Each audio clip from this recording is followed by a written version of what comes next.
हम लोग अभी डिस्कस करने वाले हैं क्रोमोसोमल डिसऑर्डर, है ना। यूजुअली ये याद रखना थोड़ा टफ हो जाता है बच्चों के लिए, लेकिन हम यहाँ पे एक ट्रिक दे रहे हैं आपको जो आपके लिए बहुत आसान हो जाएगा शायद।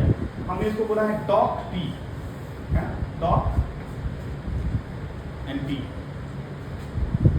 DO is what? Down syndrome. K is what? Klinefelter syndrome. And T is what?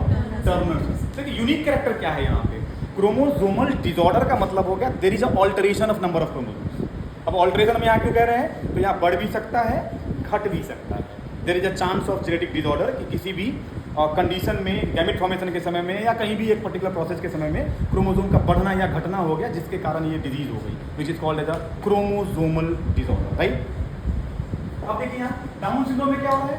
21st chromosome जो है हमारी बॉडी का, उसकी एक और कॉपी डेवलप हो जा रही है, मल्टीपल कॉपीज।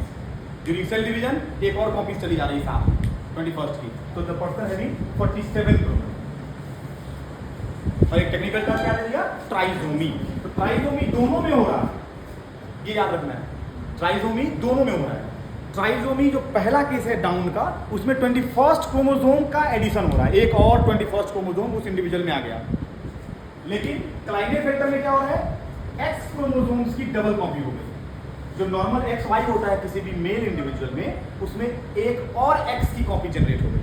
तो द पर्सन है XXY और नंबर जो टोटल था अभी भी कांस्टेंट रहेगा 47। लेकिन ये केस टर्न हो गया, कम हो गया। अब उसके लिए टेक्निकल टर्म क्या आ गया? मोनोसोम। मोनोसोम मतलब 46 होता है नॉर्मल इंडिविजुअल में, यहाँ क्या हो गया? X 0 हो गया, ये गायब हो गया। ये मेल में भी गायब हो सकता है, ये फीमेल में भी गायब हो सकता है। अगर मेल में हुआ तो Y गायब है, तो 45 क्रोमोसोम। अगर फीमेल में अगर गायब हुआ तो अगेन एक और X गायब है, तो ये 45। This is what the monosomy. तो ये दो वर्ड याद रखने हैं, और ऑर्डर अगर आप याद रखेंगे तो कभी नहीं भूलेंगे। Doc T, DOKT, down syndrome, Klinefelter syndrome, and third one is Turner syndrome. That's it. ठीक है, डन।